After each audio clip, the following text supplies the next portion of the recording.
fires have been fueled by strong desert winds. These are the second round of major wildfires to hit California in 2 months.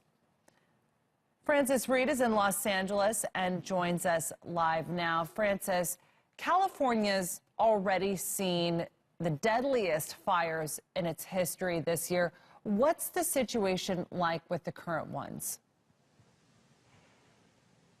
Yeah, well, there are several wildfires burning at the moment, and actually here in Los Angeles we can see a thick layer of smoke across the entire city. What happened, of course, is that we've got very, very strong, high, fast winds, and that meant that last night when the wildfires started, they were very difficult to contain and still have not been contained. We're talking about burning something like an acre every second, which is phenomenal. The biggest of the fires at the moment is just north of Los Angeles, so we're talking about 50 miles north of Los Angeles in Ventura, which is where the rural areas there are also burning quite strongly with wildfires there. That's where the majority of evacuations have been. And as we said, we can see the smoke 50 miles south in Los Angeles as well, although there are other fires around. Those high winds have also meant that normally when you would put helicopters to try to control these wildfires, you know, above land which is burning, they've not been able to get that kind of aerial support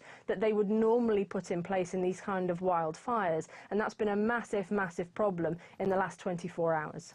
Indeed. Well, we know the state has already seen a lot of devastation from the blazes just this year. Is there a reason why they're particularly bad?